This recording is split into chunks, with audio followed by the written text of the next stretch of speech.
Okay, there we go. And let me share my screen. And can everyone share my see my screen? Darrell, can you see it? Because you're the one I Yes, we can see it. Great, thank you so much. Yes, we can see it. Okay, and if you can all remember to mute your self. Thank you so much. And you guys, we have made it. Yay! This is the final module speaker. We will have go dark next week, and then we'll have a recap the week after that. But this is our final speaker. So congratulations. This is module 10. So we're so excited that you're here this lovely Tuesday morning. Thank you so much for joining us. We appreciate it. A little bit about the Policy Academy. Again, just to recap, we bring together stakeholders, community residents to understand and address local, statewide, and federal issues through shared knowledge of causes and impact, current problem-solving frameworks, and best practices and actions to address change with an emphasis on policy. This is October, so again, as I mentioned, we'll have our speaker this morning. We'll go dark the next week, and then the week after that, we will have a recap, a video, and we'll talk a little bit about next steps. And so this is October, so we're at the end. So again, thank you so much for joining us. Our agenda this morning will be Speaker Darrell Dorris, followed by a question and answer. And as I mentioned, our speaker is Darrell Dorris this morning, City Council member of the City of Lancaster. The topic, managing legislators. So I'm going to stop sharing my screen so that I can introduce him. And so, as a City Council member, Darrell Dorris hopes to bring Lancaster residents closer together by fostering a greater understanding and further cultivating a sense of community amongst those who live within the Lancaster area. Dorris graduated from Morningside High School in Inglewood and soon after attended El Camino College, where he majored in music. Prior to becoming a pastor, Darrell worked at Aerospace Dynamics in Valencia, where he was a mechanic. After his time in the aerospace industry, Darrell began a career as a community service officer for the Los Angeles County Probation Department. While in that position, Darrell assisted children as part of the Operation Read program, ensuring they received appropriate tutoring to help improve both literacy and academic excellence. In his current role as pastor of Living Faith Cathedral in Lancaster, Darrell works to ensure the more than 1,000 church members hold devotion to faith and family in highest esteem. Through the church, Dorris provides counseling and coordinates community service projects, among many other services. Darrell has been married to his wife, Roshunda, since 1997. The couple has 4 children together. It's my pleasure to welcome this morning, Councilman Darrell Dorris. Well, thank you, everyone. I'm glad to be here. And I'm a little different. So if I'm speaking, because my mind moves so fast, jump in right away with a question because I might leave the topic and totally forget what I just said. But I'm gonna try to go in a systematic system. First of all, Tracy, thank you so much for inviting me, and to the staff, I really appreciate this. It's always an honor to speak. Being a pastor, speaking is something that comes natural for me. So I want you guys to keep me on the time frame, because also being a pastor, I can be long-winded. So please ring a bell, do a ding, whatever you need to do to say, okay, Darrell, that's enough. I looked at our topic, and it was a great topic of what we're supposed to be talking about in dealing with talking how to deal with negotiating, problem solving negotiations for public sector leaders and managing legislators. So I'm going to go off of just basically give you a brief history of how I got into politics, and then from there go into what I have experienced, because it's one thing to say it, it's another thing to experience it. Many of us come out of college with these grand ideas of what we're going to do, and then life hits, and the reality is sometimes totally different than what we learned in school or whatever we learned as the perfect scenarios. Dealing with people, you will find out that it never goes by the book. So I, as a young man, I grew up with both parents. My father was an engineer, my mother was a banker. I was a straight A student up until the 8th grade. I was very considered a brainiac, I guess, always in the higher classes in the Inglewood School District system. I was always one that was in a lot of speech contests, a lot of school district contests with other school districts. So I got to not just be in the Black community of Inglewood, but I got to meet many different ethnicities and got comfortable at a young age around different ethnicities because of all the competitions we had, from speech contests, speech bowls. And from that, at a young age, I wanted to be in politics. So I got into student council, 4th, 5th, 6th grade, 7th, 8th grade. I was in student council. I'm a 4th generation pastor. My father had this grandiose idea that that's what God has called the Dorris family into, and that's all you could be. And he began to, he meant well, but he began to destroy my dream of being a politician. And by the time I was in high school, told me that I could no longer be in politics. It crushed all of my dreams. I wanted to be the first Barack Obama, or the first, Colin Powell, however it was, men in power of color. And it really just destroyed. And I lost interest in school. I barely graduated from high school because of that. My mother was in disarray over it. My father and I feuded, not knowing that getting back on track and finally finding my calling in music, and finally getting into pastoring, that I would be in politics some 30 years later, through the unfortunate incident of Sergeant Steve Owens being killed. It had happened to be a gangbanger that happened to be a Black male. All the African-American pastors got together to speak with Mayor Rex Parris through a very aggressive conversation. That's the best way I could say it. Me and Mayor Rex Parris began to have a relationship. From there, he made me deputy mayor, which is to speak on his behalf on a lot of community events. And then from there, Miss Angela Underwoods Jacobs decided to run for a higher office. She resigned from her office. The council voted to allow me to take her place the last 6 months. And then I won my campaign to keep the seat. And that's where we are today. So very interesting way to get into politics. I love serving people. I feel like that's my calling. I've been a youth pastor. I've worked in probation department. My job was to teach young people to read that did not read on a 4th grade level, to get them up to that standard. So I supervised all the SPA 1, all the probation departments.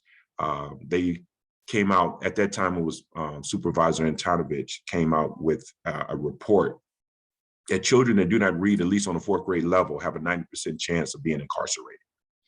And so they literally were making prisons based off of 4th grade reading scores, believe it or not. So it was an epidemic that we felt like we could fix. And it was a very positive program.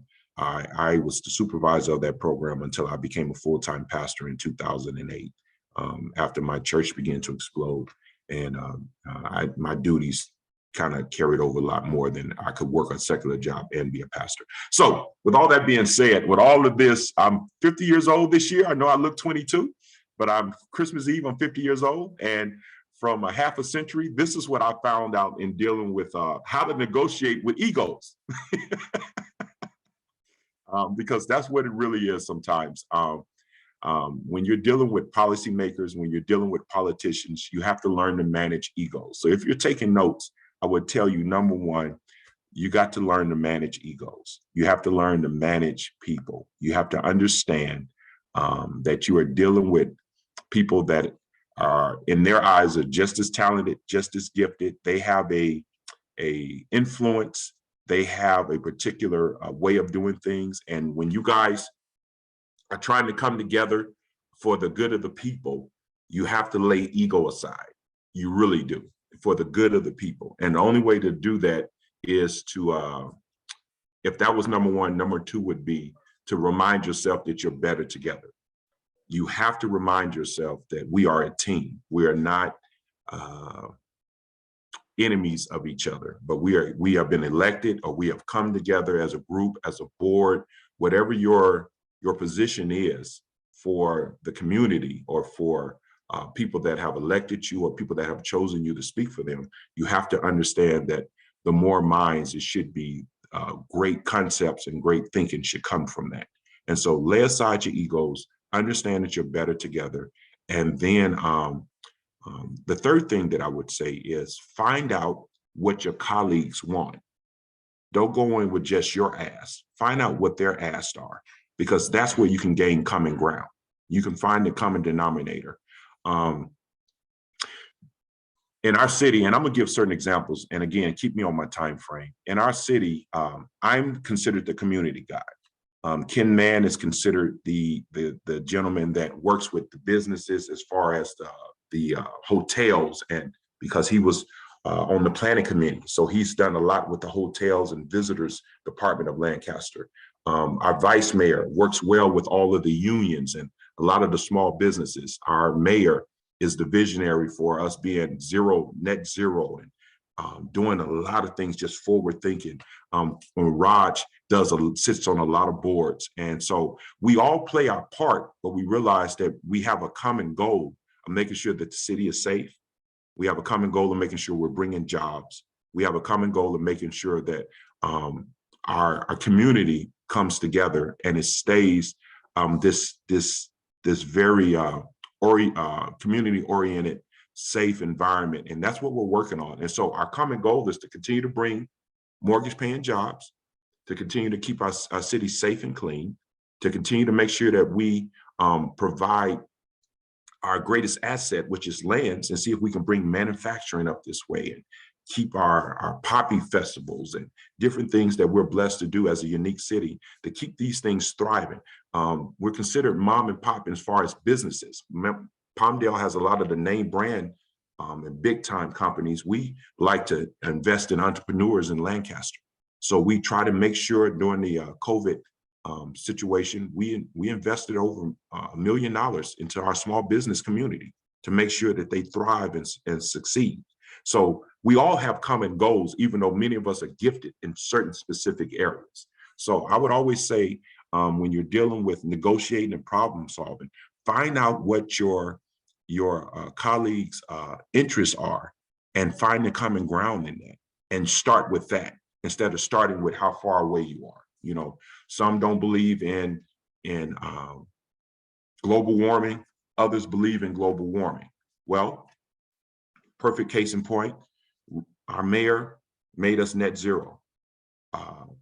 Marvin and our vice mayor, he wanted to make sure that we have high mortgage paying jobs. Well, those two ideas came together with BYD. BYD helped our city to become CO2, to release and get our engines and our buses from off of gasoline into battery operated electric energy buses. And the BYD company brought 1,000 mortgage paying jobs up here, not just for citizens of Lancaster, but it gave second chances to those that were less fortunate, women, those that came out of prison. These men now are making jobs, and most of them are homeowners now. We have one gentleman tattooed. I mean, if you saw him, you would judge him. Literally, you would judge him if you saw him right away. He's tatted up from his face to his head. The man is a manager, loving his family, homeowner, and he comes and talks about how BYD didn't judge him and gave him a chance, and he's making tremendous money, bought his first home in Antelope Valley. So these were two men, Rex thinking about global warming, Marvin thinking about making sure, our vice mayor thinking about we having mortgage paying jobs, and that common ground came together to work on the idea that they may not necessarily have both agreed on, but it came together to bless the community. So when you're dealing with problem solving, we don't need to focus on how far apart we are. We need to start with how close are we? What do we have that's close enough together that we can start linking and making those chain links to get to where we need to be? Number 3, I think is very important. Be likable in the negotiation. If you come in with already preconceived perception of someone, many of us, I think, have gone into meetings knowing that this person is just a jerk. Do I have a witness out there? I sound like a preacher. Has anybody ever gone into a meeting and you're like, oh my God, I don't want to do this meeting. I don't want to be here. I know how it's going to go. So I'm going to tell you, don't be that guy. Don't be that woman. Go in with an open mind. Go in with a smile on your face. If you got a headache, get an aspirin. Drink your coffee. Have a great breakfast. Go in there with a great attitude. Go in there with a smile on you. Even if you are a vicious negotiator. So, perfect example. This has nothing to do with me being a councilman. This has to do with me being a father with my family playing Monopoly. Monopoly turns into blood sport in my house. My kids, my brother-in-laws, my sister-in-laws, nobody would deal with me because of the reputation of how vicious I am and how I put people out early in Monopoly. There are certain properties I go for, I buy hotels, and I knock everybody out in the first hour of the game. So they all got against me, and I didn't know this until about 3 times of playing Monopoly, the last 3 times, that nobody deals with Darrell Dorris. I don't care if it's the best deal of your life. They will not deal with me because their job now, they have decided to gang up on me because of how vicious I come into the game. So I had to change my tactic. If I want to last in Monopoly, I had to change my tactic. I had to smile. I had, come on, you know dad love you. Come on, sister-in-law, you know this is a great deal. And that really actually works in life. You have to be a likable person. Nobody wants to come and hear a mean pastor. Nobody wants to come and hear councilmen fuss and argue and fight with each other. All people want are solutions to their hard issues that they're having. Folks want to make sure that they have mortgage paying jobs. Folks want to make sure that they can live in a safe environment. People want to make sure that their air is clean, that their children can go to schools, great schools, safe. You know, and we don't have the luxury of coming at each other and for my point of reference and where I grew up at, gang banging on each other. We just cannot do that to each other. We have to come with a pliable spirit, come with an attitude of, we're going to get something done today. And you'll be surprised how this stuff is contagious. A smile is contagious. A positive attitude, just like a negative attitude is contagious, a positive attitude is contagious. You have to go in with the mindset of being likable. Next one, and I believe I'm on number 4 if you're taking notes. Listen. I always say God gave us 2 ears and 1 mouth. So listen. If you let people talk, many times they'll tell you what they're looking for and what they need. If you're consistently cutting people off, if you're consistently over talking somebody, you may miss some important parts of what it is. Sometimes people code what they want. They want, especially when you're in negotiations, many people don't start off the top what they want. A lot of people come in coded and come in guarded and come in trying to figure you out. You're trying to figure them out. Listen, set the room at an ease level, be likable. Come in knowing that you're better together. Try to find out what your colleagues want. And the only way to do that is to listen. And many negotiations fail because we don't listen to each other. We hear each other, but we're not listening. We're not listening. We're not listening to say, oh, this is what they really want. I'm a counselor because of a pastor's marriage. And many times when a woman goes or a man goes and somebody says, pass the biscuits, and they throw the biscuits at their spouse, we realize there's a deeper issue than the biscuits. Something else is going on. Hey, Pastor, you Yeah. got a question. I know how to do this. Oh, do I? I didn't see it. You got a question, man. All right, go ahead. Whoever has the question, go for it. I didn't see the hand. Y'all help me. Good morning. I'm gonna help you. Sylvia Scott, and I'm the director of Best Start, and I have like a long question, but basically, you know, a big part of what this Policy Leadership Academy is that we bring together residents and already established community leaders Right. together to build a tool chest of skills and tools to be able to really make a difference in policy and in other areas that really affect our community. And, you know, for today, in terms of managing legislators, I'm hearing, you know, the tips you're giving us in terms of how to show up, how to read the room, how to present, you know, yourself. But many times, some people that may not have like that loud voice yet, or some people that may not have the tools exactly to get up there and start banging on that door. What would you say, how to get started on that? Like, how do we get community members who haven't maybe been put on stage yet? How do we get them on stage? Because there are times when accessing our legislators can be difficult. And as an example, I can say, you know, we had last year we had Mike Garcia come and talk about to one of the modules. And a couple of the residents said, well, we've tried contacting your office and we can't even get an appointment or a time in. And he said, no, let's set it up right now. But that's not always the case when it comes to trying to get a hold of city people, state people, federal people. What would you say is your best tip in terms of how to really get those people motivated to bang those doors? So let me say this. Again, I'm gonna talk from my experience, my limited experience of being in office. Two things that on the city level you can do is, number one, show up to the city council meeting. Show up to a city council meeting, because at the end of every city council meeting, we give everyone a chance to talk, and you have 3 minutes. That's number one. So take time. If you have to take off early one day or take a sick day or personal time, our city council meetings are second and fourth Tuesdays. Show up to the city council meeting. I can show you right now, I have 1,000 emails from my city. I was trying to keep up with them. I just could not. I just cannot. And sometimes people run into me in the street. I make sure I make time to talk to them then. Sometimes people will show up at my church and I had to kind of stop that. Y'all, this is my time for my members. I can't talk city business here, but I'll make time for you there. But number one, show up. Number two, let me tell you what you will get a lot of favor from any city, any higher up person, congressman, assemblyman. Come with a solution, not a complaint.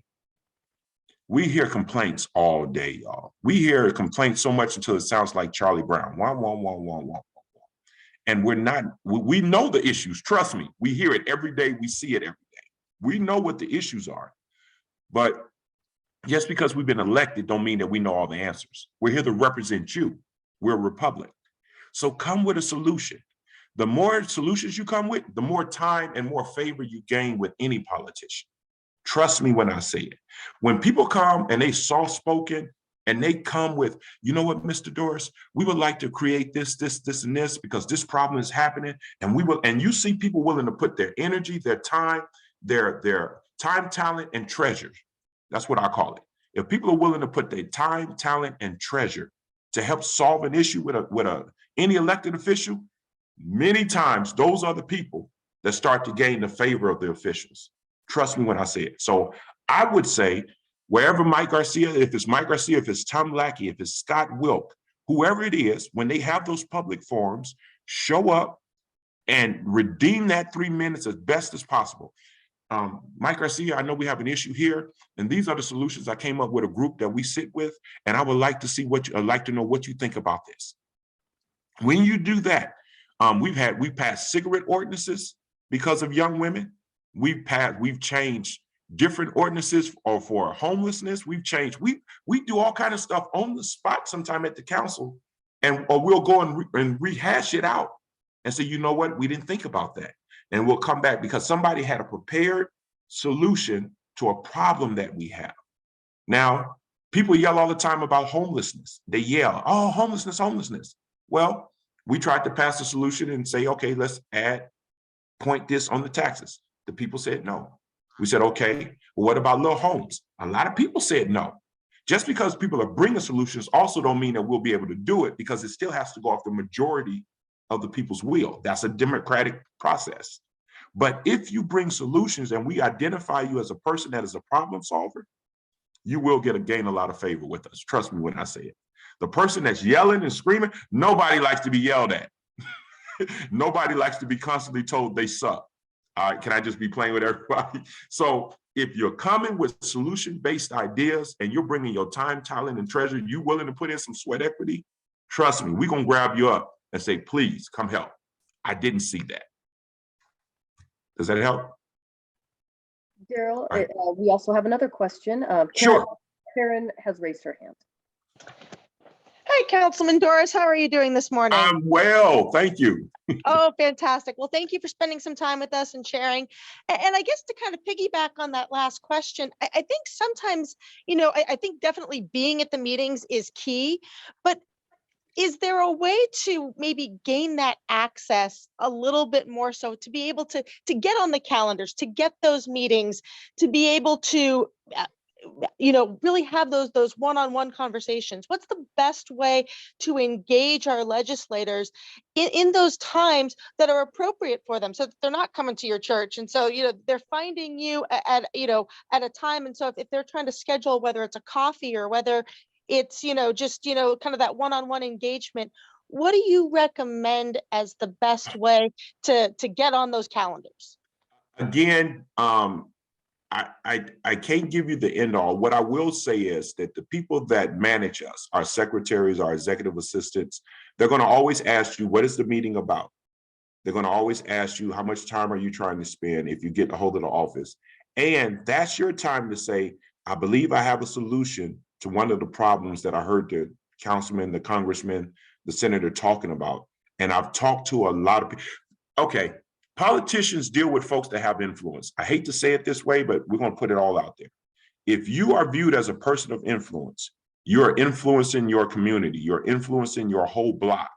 It's best to let people know it's not just you, but you've talked to a group of people that has the same solution concern. Does that make sense? I've talked to 40 people on my block, and then we've all come to the same conclusion. And Councilman, we'd love to talk to you about what we came up with. That's going to get me to say, oh, I need to have a conversation with them. Not necessarily just one person, because there's a bunch of people that always have one person and they haven't taken the time to do their due diligence. How many people think like you think? How many people have you talked to that believes that that solution that you come up with will be a great solution? I could think, doing something is great for my own family, but it may not be great for the whole neighborhood. And so we when we take a request, and my city manager or my executive assistant called me and said, Mr. Dorris, there's a young person want to talk to you about cigarette smoking in the park. Okay. Well, what do they want to talk about? Well, they want to know, can you stop the cigarette smoking in the park? Well, I'm gonna look at that and say, okay, I'm gonna deal with it. If they come to me and say, Mr. Dorris, there's a young person that's got together their city council, they got together with their students, and the whole high school has signed a petition, and they want to talk about cutting down and getting cigarettes because it's affecting the high school, it's affecting the kids that do the playgrounds and blah, blah, blah. There's cigarette butts all over. I mean, they've done their due diligence. Now that meeting's going to become a priority. And that's the best way that I can put it out there like that. It's not just what you think, but you have gone around your fellow community also and gotten a group of people, 10, 15, 20 people that all feel the same way. And if 10 may feel the same way, 100 may feel the same way, and 200 may feel the same way. So we're looking at people usually that have done their due diligence. And when they call, again, they have a solution to a problem. They have done due diligence and done their homework. And when we talk, and when we give you that hour of our time that we've taken away already from our families, from our jobs, from everything else that we do, it's not you asking us a bunch of questions, but it's you telling us, I know you've been looking for this. I know you've been looking for this. This is what I have. What do you think? Now we can engage in some very good conversation and solutions about how to help our community. I hope that helps with what you asked. At least Very, that's very what helpful. Thank you. Yeah, that's what I'm looking for. And I try to take as many meetings as possible. I really do. My staff kind of gets upset with me, but I try to take as many meetings. My city manager and assistant city manager, he might be on right now. Trelisa tell you, Darrell, come on, man, because they're so busy, but I just don't like not hearing people if they feel they have a solution. I want to know. Now, many times we get duds. Y'all know fireworks that don't go off, and we'll get somebody and they're asking for money. That's another thing. We have to be responsible of taxpayer money. Just because you have a nice little 501c3 that you just started, don't mean that the city's going to give you $10,000 for it. You have to prove yourself. You have to prove to us that you're worthy of that taxpayer money. And you have to show us what you have done to earn that and what you are doing to continue to gain that favor. Because there are a lot of requests for monies and a lot of requests for, using our city parks. And you have to come really with some sound solutions. And we can use our power to say, let's do that. That's a great idea. Who else? Darrell, it's Tracy. I do have a comment. We have a comment in the chat. It's from Sure. Sanchez. She says, thank you for this advice. From experience, council will push topic or ideas that are not favorable for the cosmetic look. Not always bringing solutions are welcome, and majority vote rules. What has worked for me is bringing up issues and making the data public. But for example, homelessness is an issue that affects obviously both Lancaster and Palmdale, and so requires that both cities do their part. That was her comment. I totally agree with her. I agree on some of it. It is a majority rule. It could be, it's been times that I wanted to do something and it was a 3-2 vote maybe, or it's not, it just doesn't go that way. Again, it's what we're talking about. How do you negotiate? How do you gain that common ground? One of the issues that the Antelope Valley have that actually our constituents can really help us with at yelling, and I shouldn't say yelling, at really making it known to our county officials, is do not allow the county and the city of LA in particular to bring their homeless to us and leave them here. So we have been monitoring our Metro links, our buses, because it makes no sense how we just grew by thousands of percent over a year span. And all of a sudden we have people here, and here's the problem. If you're gonna give us your homeless, give us the money that comes with it. So now we have a problem now. I don't know if any of you know this. We have a homeless count that does not match what we see in our streets.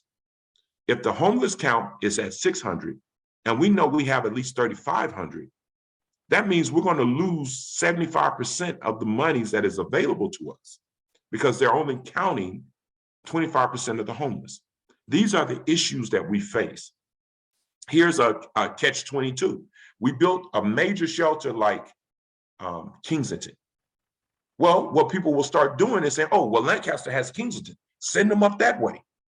That's unfair to us also. So it's not that we're not, and again, I'm gonna put this back on the constituents. We did try to pass a tax law to see if we can raise money specifically. And this isn't the county, this isn't Measure A, Measure B. We were going to do this. The city council was going to control this specifically for homelessness, and the voters said no. So while there may be 10, 12,000 people, there's almost 200,000 people in Antelope Valley now. And when those 175,000 vote, it's just like with us, the majority rules. And so we try to find, so I will say, yes, there are times that, you know, none of us like being blasted in the paper. Councilman Dorris voted no on cigarettes. Somebody put me in the newspaper on the cigarette thing. All I said was, wait a minute on the cigarette, on cigars. And I never forget this. Tracy, I said, we may not want to ban cigars on the golf courses. I have friends that smoke cigars on the golf course. That's their, and they put in the newspaper, Councilman Dorris plays with cigar smokers. I said, wait a minute, that's not. I was there because I was a part of the Smoke Free Coalition. Right. That's not what I was trying to say. I was just trying to say in the parks, I agree, and this I agree, but maybe we just want to, you know, kind of just curtail it a little bit. We're not taking everybody, but I get it. And that's the thing, because after y'all left, our cigar and cigarette smokers came to us. Wait a minute. So we have to balance all. It's always another side. It's always an antithesis. Did I say that right? To whatever someone wants. And that's the juggling act. I enjoy it. You want to be concerned. You want to be fair. You want to be considerate of everybody's feelings. But we live in a country where majority rules. And sometimes that majority is not you. You have to accept that. Any more questions? Yeah, we also have another comment from Donna. She says, when we were talking about homeless being brought up here, she said, same with the foster kids, 77% of LA County foster kids are now in the AV. They are moved up here with no resources. It's greatly impacting the schools and the resources. Yeah, I tell you, those that surf couch, again, I worked in probation department, so I know about the foster care. I know about all of that. It's a very bad situation. I don't like how some of our county situation, when a child turns 18, they just throw them out there and they're left to their own devices. We're trying our best as a city. We can't fix everything, but we're doing our best to work with. And again, this is where stakeholders come in at. This is where community, churches, CBOs, community-based organizations, anybody that has solutions. You know, I remember, case in point, before coronavirus hit, 2018, 2019, all the church, I have a 20,000 square foot building. All of the churches that had big buildings, we said, we're going to open up for the winter our sanctuaries and let the homeless sleep in our sanctuaries. We was getting together. It was about 30 churches ready to participate, and the fire department shut us down and said, you cannot do that. We said, why not? We have staff that will be there overnight, because people were complaining that homeless were freezing. And I know in my building, I could hold at least 400 on a cot. And we had other people, we could have put up at least the whole homeless population if they wanted a shelter. We were shut down as a city. So one thing that our stakeholders, and we have to do a better job as council of doing, is when we're vetoed from the higher government, some laws we have to do. If the county shuts down the city has to follow suit. If the state shuts down the county's going to shut down the city. We have to follow suit. And a lot of this stuff happened during Corona, that people were getting mad at us about the mask mandates and certain restaurants being shut down. And we were, hey, you guys, we have to follow suit. We have no choice. So that's another thing that we have to teach people where to point their frustrations, because many times you guys point it at us and it's not necessarily us all the time. And we have to do a better job of letting you know, hey, write your county supervisor, write your assemblyman, write your senator, let them know that you don't agree with what's happening in your city. It's affecting your livelihood. It's affecting your children. It's affecting your way of life. So.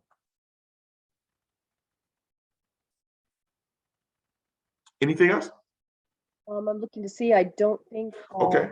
I got 3 more points. Can I run through them? And then if there's another question, you let me know. You're perfectly good on time. Go for it. All right. So I think I stopped at manage egos. Number 6, I want to talk about is analytical skills. We want to identify, again, what we kind of been talking about, the logical reasons and the long-term effects and short-term effects to our solutions. Sometimes a solution is great, but it will not fix the long-term. We don't want to put a Band-Aid on something that needs surgery. So we need not just people that are emotional, but we need analytical people in the process. In churches, I'll deal with that because you hear the term faith. I have the faith to do it, but you have to put some works behind that faith. We have the faith to buy a building, but it takes money to buy a building. So we got to have the faith to save the money to buy the building. It's the same in the city government. If we believe we can do something, now we got to have some analytical people to tell us what points to hit, what certain benchmarks we should hit to get to where we need to be. And a lot of people say, we got to fix the homeless. Okay.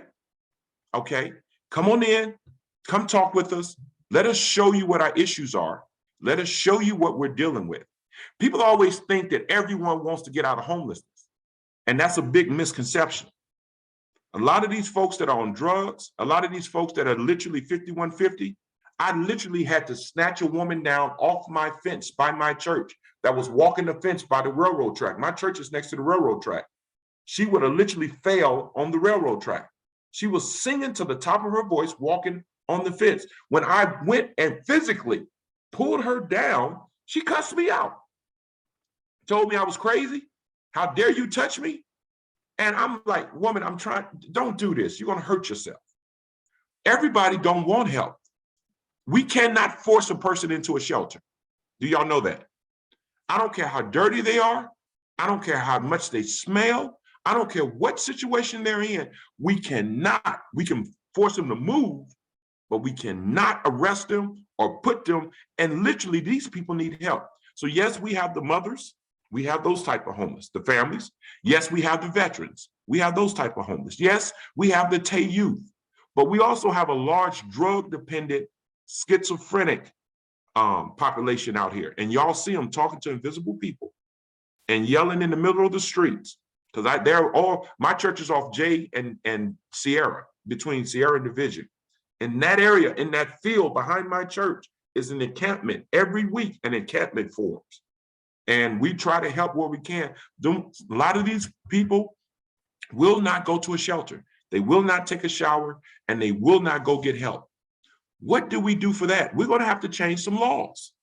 As brutal as it sounds, we're going to have to force feed some people into help.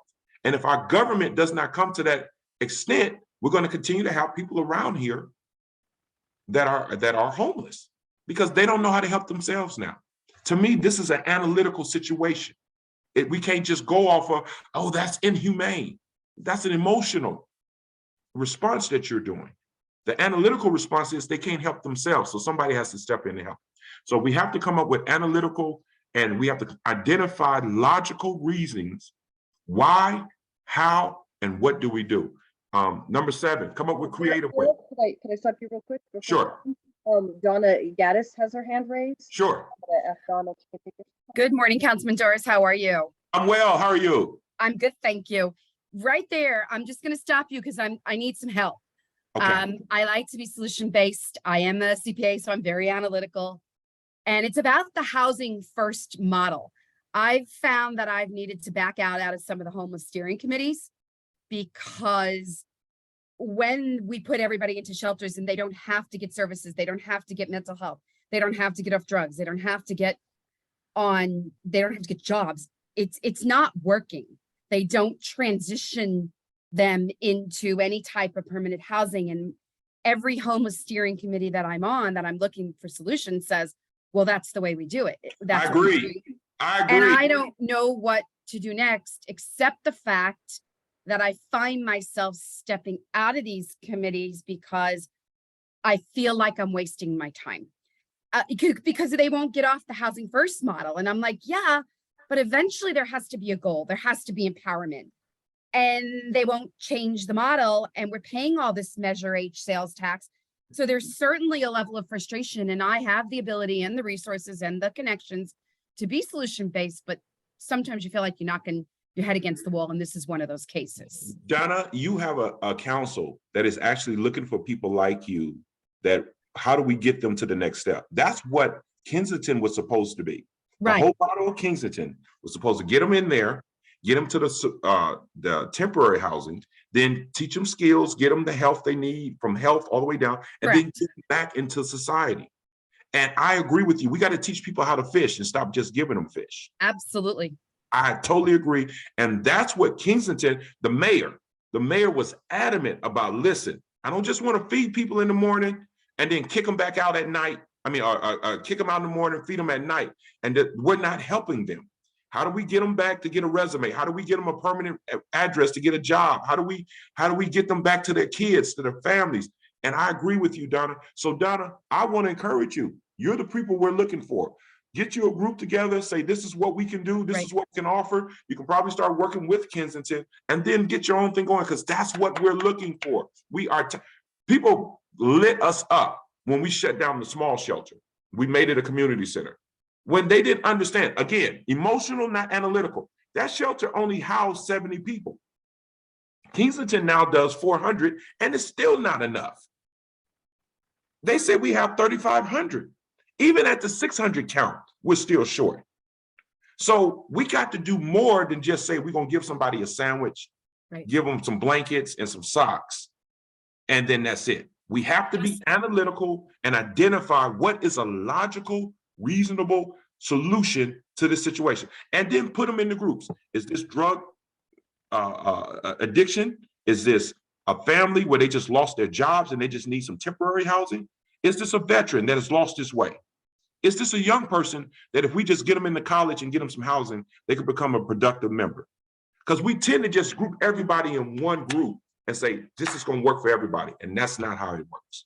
I'm sorry, Donna, I get to talking a lot. I'm supposed to listen. That's what I said. No. It's amazing. I just want to let you know the Children's Center, we will not take lots of money, because lots of money forces you to use that housing first model, which we philosophically do not agree with because there's no goal setting.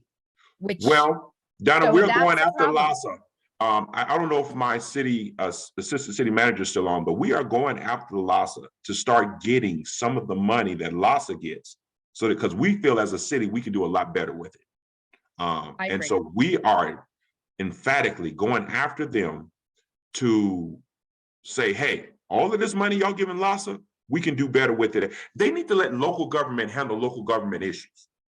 The county is too big. I don't care what anybody say, LA County is too big.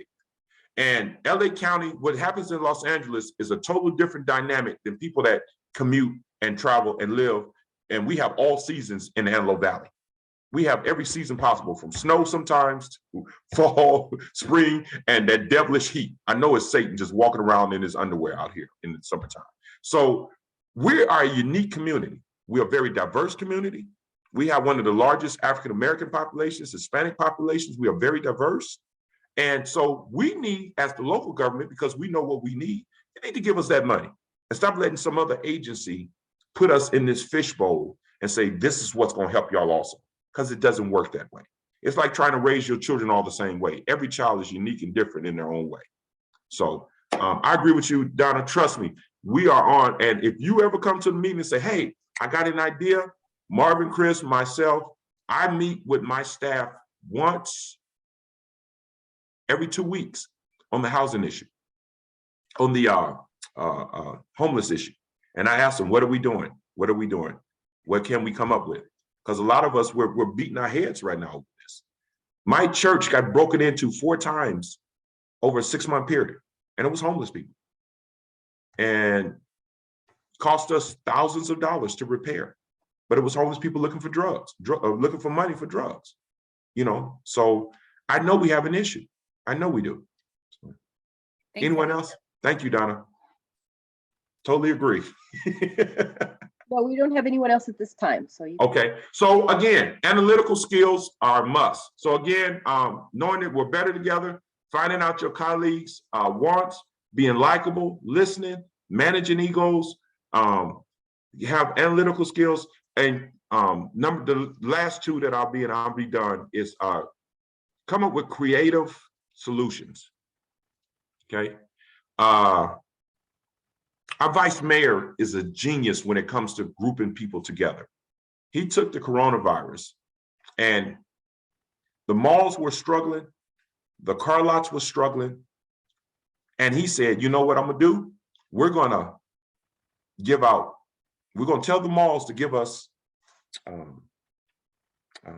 coupons and shopping cards. I'm saying the wrong concept, my mind is going blank.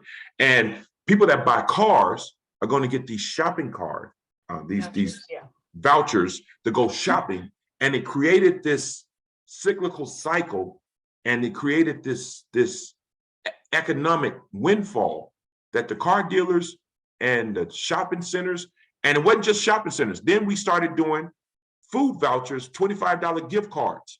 And we told all of the restaurants, take these $25 gift cards, redeem them.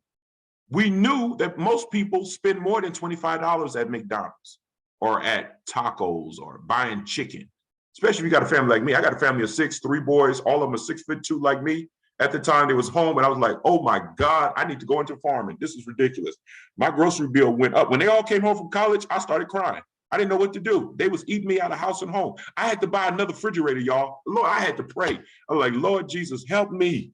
And so those gift cards and different things, a lot of people was like, Pastor, Councilman, these are a blessing.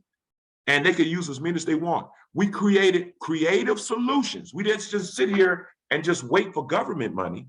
We started doing things on our own. So when you're working stakeholders, sometimes you got to break it. Okay, let's break this. Boom, this is not working. Let's break it. Let's come up with something. And sometimes that means going to another generation of people. You got to look at your board. Does your board all look like you? Is it all women? Is it all men? Is it all Caucasian? Is it all Black? Is it all Hispanic? Is it mixed? Does your board represent the people you're serving? Does it represent the community that you're going? Because I can't tell you what a woman wants. I can think I know what a woman wants, but I'm not a woman. You know, women can kind of think they know what a man wants. And even more so when it comes to the different ethnicities. You know, you can think you know and have compassion, but you may not know until somebody comes and tell you, this is what I've been hearing from my community. So creative solutions, we're better together. Again, goes to number 1. Creative solutions, you'll be surprised the things that people can come with when they put their heads together. I know you said, and forgive me for keep putting church in, y'all put a preacher on here, that's a councilman. I got church, Christmas is falling on Sunday morning this year. For my Catholic brothers and sisters, that's a good thing. For a lot of us that go into other types of churches, that may not be a good thing. Other types of churches don't look at it the same way, and we're like, oh my God, I gotta go to church, I gotta spend Christmas with my kids. So I got with all my youth and young adults, and that was 35 and under, because my old folks, we going to church, it's Jesus all the way. I said, wait a minute, y'all. I don't want to be in here with just a bunch of old people. So I got my youth and young adult. I said, what would y'all like to do? They said, Pastor, let's do a, since everybody's used to watching church on TV because of Corona, let's do a play and put together a good production and make a premiere and everybody watch it that Sunday morning with their families. I said, great idea. Great idea. And they can still get their church fix. They can still watch with their families, still be at home. And it's a, you know, that may not float your boat, but it's something like that. When you come together and you're, you know, you're using the creative minds. And if you don't have the mind in there, go find it. Go find it. If everybody keeps thinking the same way, we got to change that group up. Somebody has to be bold enough to say, hey, y'all, we have exhausted our means in how we think and how we do solutions. We got to find some fresh blood in here. Okay. And the council is good at that. Our council, our mayor has done that a lot, tried to make sure he gets representations of different ethnicities. He's worried. I've heard him say, we need a woman on the council. I'm like, oh Lord, I might lose my, my next bid. But he said it. He says it a lot. We need a woman on there. You know, we need great minds. We have to make sure that what we are, who we are representing, we're actually representing, and not just our own personal,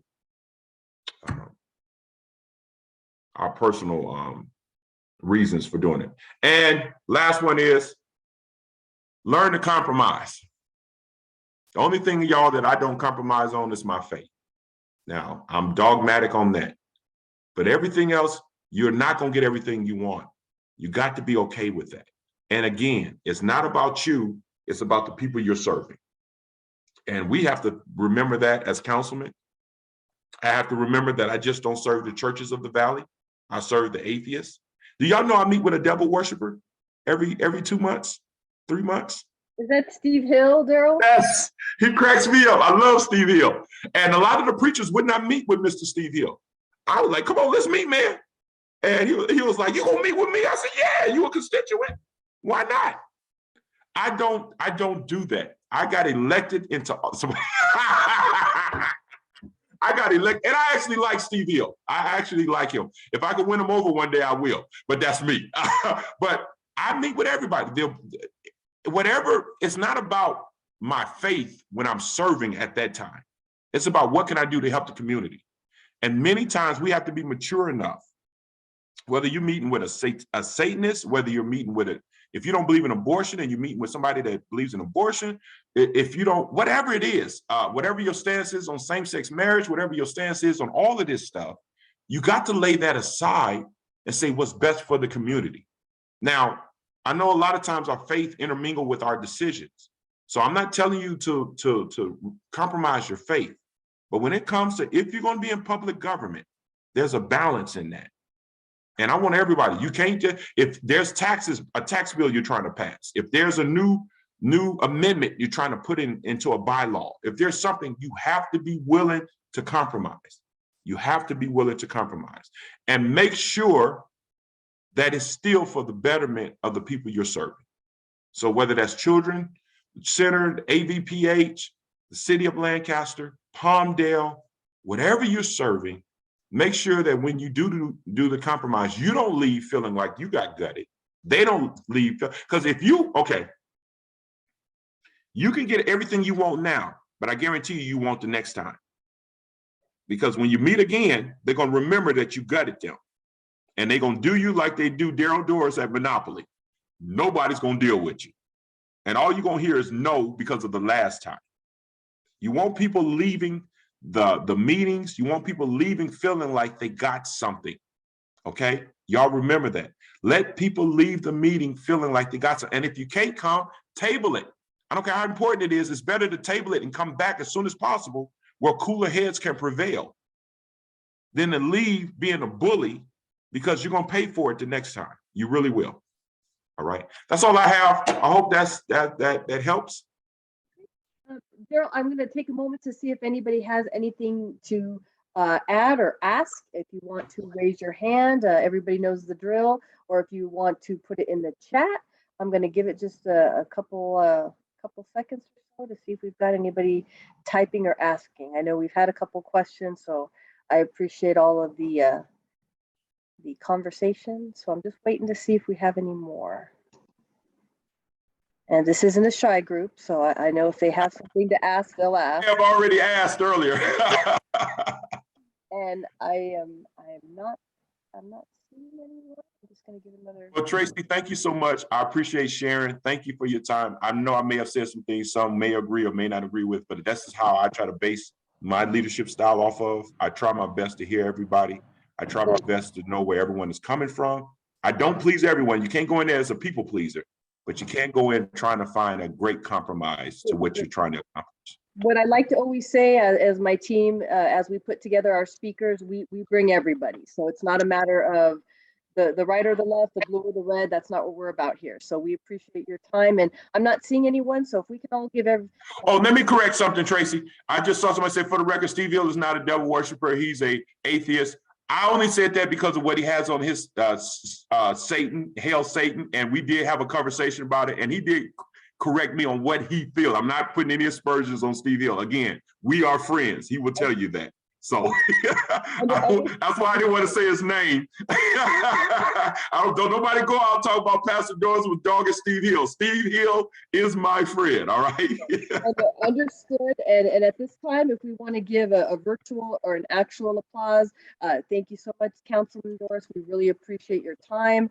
This Tuesday morning, I'm going to share my screen, and I just have a couple more things to go over before we end. And so if everyone can you see my screen? Yes. Yeah, I see that handsome man up there. Great. Thank you so much.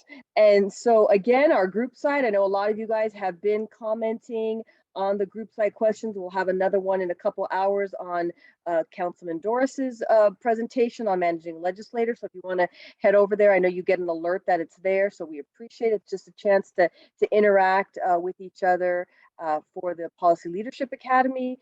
Again, follow us. We are on, I'm going to have my colleague Stephanie put our link tree in. That's our Instagram, our Facebook. So if you wanted to connect with us, this was brought to you by Best Start Antelope Valley Children's Bureau, AVPH. So again, we appreciate the love on the social media areas. And then finally, coming next week. So just to reiterate, coming next week, we will be dark. So October 11th is a chance to, decompress. We'll be back on the 18th, and the 18th will be a recap. We'll have our survey to fill out. It's a brief survey to get your feedback on the speakers, to get your feedback on how you enjoyed or not so enjoyed the policy. We hope you enjoyed. And we also are going to have a little gift for you. So we definitely want you to come back on April 18th, and that will be the final meeting. And as always, we thank you so much for coming. We hope that you have enjoyed the Policy Leadership Academy. I certainly have seen a lot of, interaction and a lot of conversations. So we're hoping that you have found this a very useful use of your time. So again, thank you so much. You're getting a couple about 25 minutes back.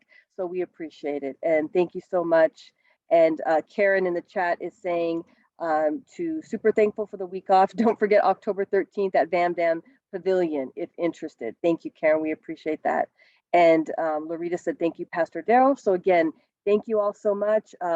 You'll be getting the email, so you don't need to write it down. So we'll see each other in 2 weeks on October 18th. So again, thank you all. Enjoy the rest of your Tuesday and the rest of your week. So take care. Thank you so much. Have a great rest of your week. Thanks, Karen. Bye, everyone. Have a good day. Have a good week. Better out. Thank Take care. you. Bye. Thanks, Sandy. Bye. Bye, Karen.